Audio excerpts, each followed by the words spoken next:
ছোট ছোট কিছু টিপস জানলে সাধারণ রান্নাও কিন্তু অসাধারণ হয়ে যেতে পারে। হ্যালো ভিউয়ার্স, আসসালামু আলাইকুম। আশা করি সবাই ভালো আছেন। আজকে টিপস সহ খুব মজাদার একটি রান্না করছি, সেটি হচ্ছে পেঁপে ডাল।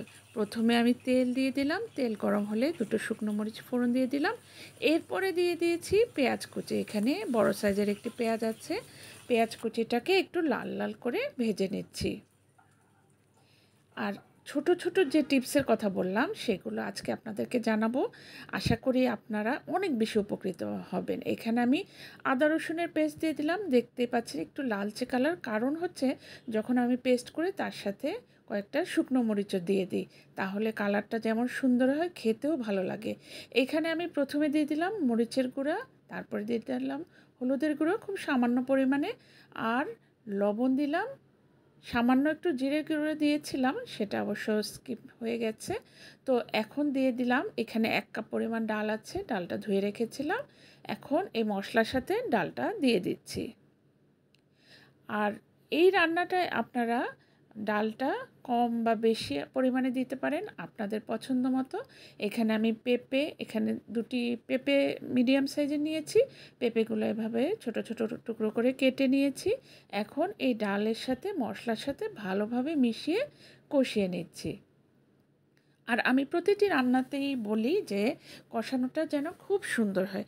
কষানোটা যত বেশি যত্ন সহকারে একটু সময় নিয়ে করবেন রান্নাটা, তত বেশি মজা হবে। এই যে টিপসগুলো, এগুলো কিন্তু একটু ভালোভাবে খেয়াল করবেন যারা নতুন আপুরা আছেন। আর এখানে আমি খুব সামান্য একটু গরম পানি দিয়ে দিয়েছি এবং পানিটা দিয়ে এখন পেঁপে এবং ডালটাকে আমি সেদ্ধ করে নিচ্ছি। আর সেই সাথে কষানোর কাজটাও হয়ে যাবে। আপনারা কিন্তু এই কাঁচা পেঁপে সবসময় খাওয়ার চেষ্টা করবেন। এটা পেটের জন্য, অ্যাসিডিটির জন্য কিংবা ডায়াবেটিস পেশেন্টদের জন্য খুবই উপকারী একটি সবজি। আমি তো রোজই পেঁপে খাই এবং আমার বাসায় পেঁপে রাখতেই হয়। আর পেঁপেটাকে একই রকমভাবে সবসময় খেতে ভালো লাগে না বলে আমি বিভিন্নভাবে চেষ্টা করি।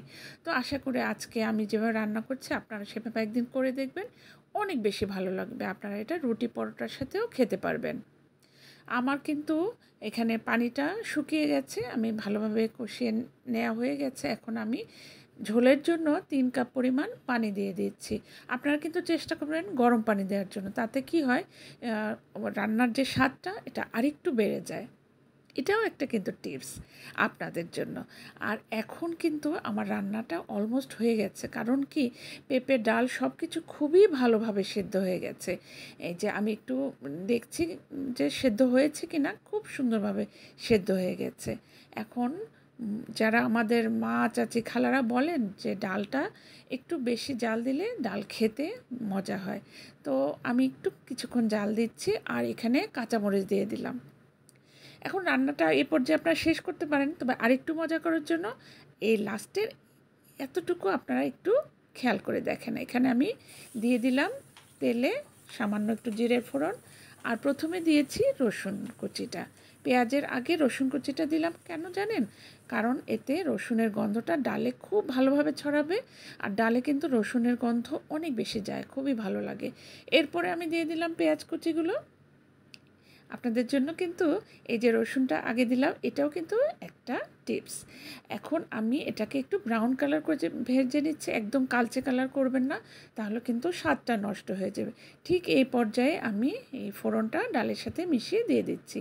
ব্যাস, আমার রান্না কিন্তু হয়ে গেল। আপনাদের যদি কাঁচা মরিচ আরেকটু দিতে ইচ্ছে হয় বা ঘরে যদি ধনিয়া পাতা থাকে সেটা অ্যাড করবেন। আমার ঘরে অবশ্য আজকে ধনিয়া পাতা ছিল না, তাই দেয়া হলো না। তো আমি আর কিছুক্ষণ জাল দিয়ে নিচ্ছি। এটা আপনারা রুটি পরোটার সাথে খেতে পারবেন, তবে পরোটা রুটির সাথে যখন খাবেন তখন কিন্তু ডালটা আরেকটু ঘন আর একটু পানিটা কম দিয়ে একটু শুকনো শুকনো হলে, মাখা মাখা হলে খেতে ভালো লাগবে। আর আমি যেহেতু ভাতের সাথে খাবো এর জন্য ডালের মতো করে একটু পাতলা করে নিয়েছি। তো আজকের রেসিপিটা যে আমি রান্না করেছি আপনাদেরকে দেখলাম, সহজভাবে কিছু টিপস বললাম, আশা করি আপনারা উপকৃত হবেন। তো নামানোর আগে আমি লবণটা একটু টেস্ট করে নিলাম, বেশ সব কিছু ঠিক আছে। আর এই পর্যায়ে সামান্য একটু জিরের গুঁড়োও দিতে পারেন। তো আমি রান্নাটা আগুন বন্ধ করে দিয়েছি, হয়ে গেল আমার রান্না। এবং এই পেঁপে ডালটা কিন্তু খুবই সুস্বাদু হয়েছে। আশা করি আপনারা অবশ্যই অবশ্যই ট্রাই করবেন। আর পেঁপে কিন্তু স্কিনের জন্য অনেক বেশি উপকারী। রেসিপিটি কেমন লাগলো কমেন্ট করে জানাবেন। সবাই ভালো থাকুন। আল্লাহ হাফেজ।